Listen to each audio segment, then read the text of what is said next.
অন্যতম শক্তিশালী রাষ্ট্র গ্রেট ব্রিটেন। ওই ব্রিটেনের মধ্যে একটা জাদুঘর আছে, ওই জাদুঘরের ভিতরে লাইব্রেরি আছে, ওই লাইব্রেরির ভিতরে এই পৃথিবীর মধ্যে যত ধর্মগ্রন্থ রয়েছে সমস্ত ধর্মগ্রন্থগুলি সেলফে সেলফে তাকে তাকে অত্যন্ত সুন্দর করে পরিপাটি করে সাজানো রয়েছে। এই পৃথিবীর যে কোনো রাষ্ট্রের যে কোনো নাগরিক ওই ব্রিটেনের ওই জাদুঘর নামক লাইব্রেরির মধ্যে প্রবেশ করে যে কোনো ধর্মগ্রন্থ ধরতে পারে, পড়তে পারে, স্টাডি করতে পারে, কোনো বাধা নাই। আপনি গীতা ধরেন বাধা নাই, রামায়ণ ধরেন বাধা নাই, মহাভারত ধরেন বাধা নাই, জিন্দাবিস্ত ধরেন বাধা নাই, সাম ধরেন বাধা নাই, ঋগ্ ধরেন বাধা নাই, যজুর্বেদ, বেদ, বাইবেল যে কোনো ধর্মগ্রন্থ আপনি ধরতে পারেন, পড়তে পারেন, কোনো বাধা নাই। কিন্তু দুনিয়ার কোনো মানুষ যখন কুরআনুল কারীমকে স্টাডি করার জন্য, কুরআনুল কারীমকে রিড করার জন্য ওই কুরআন লেখা সেলফের ভিতরে হাত ঢোকাবে, সঙ্গে সঙ্গে কাছের স্ক্রিনের উপরে লেখা আসবে, don't touch me without holy, this is a holy Quran. চিৎকার দিয়ে বলে যাবে কে সুবহানাল্লাহ। খবরদার খবরদার, অপবিত্র অবস্থায় তোমরা কোরআনকে ধরো না। এখন পর্যন্ত একটা ইহুদি রাষ্ট্রে কোরআনের মর্যাদা এভাবে দেওয়া হচ্ছে। একটু আস্তে করে বলেন সুবহানাল্লাহ, আরো আস্তে।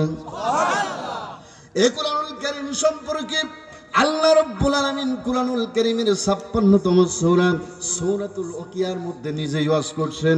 আল্লাহ রাব্বুল আলামিন বলেন, ইন্নাহু লাকুরআনুন কারীম ফি কিতাবিম মাকনুন লা ইয়ামাসসুহু ইল্লাল মুতাহহারুন তানজিলুম মির রাব্বিল আলামিন।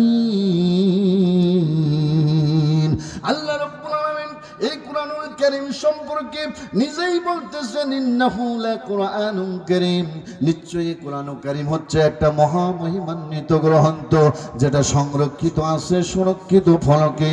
খবরদার খবরদার, এটা অপবিত্র অবস্থায় কেউ স্পর্শ করবে না। এই গ্রন্থ নাজিল করেছেন যিনি, গোটা বিশ্ব জগতের মালিক তিনি। জোরে বলেন না সুবহানাল্লাহ। এই জন্য আল্লাহর নবী বিশ্ব নবী জনাবে মুহাম্মদ রাসূলুল্লাহ সাল্লাল্লাহু আলাইহি সাল্লাম বলেছেন, মান কারা হারফিন মিন কিতাবিল্লাহি ফালাহু হাসানা ওয়াল হাসানাতু বিআশরি আমসালিহা। দুনিয়ার মধ্যে মানুষ যে কোনো বই পড়তে পারে, ওই বই পড়ার কারণে পৃথিবীর মানুষের এক নাও ফজিলত নাই। কিন্তু কেউ যদি কোরআন শরীফ একটু পড়ে, একটু ধরে, কোরআনের দিকে একটু চোখ বালায়, আমার নবী বলেন প্রত্যেক হরফে 10 নাকি আমার আল্লাহ দান করবেন। আস্তে করি কোন সুবহানাল্লাহ।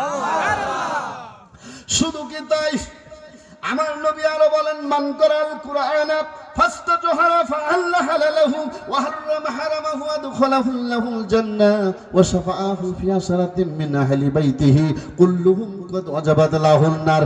আল্লাহর নবী বিশ্ব নবী বলেন, এই পৃথিবীর আল্লাহ পাকের কোন বান্দা যদি কোরআনে বর্ণিত হালালকে হালাল মনে করে, হারামকে হারাম মনে করে জীবন যাপন করে, আমার আল্লাহ রাব্বুল আলামিন ওই লোকটাকে মৃত্যুর পরে তাকে জান্নাত দান করবেন।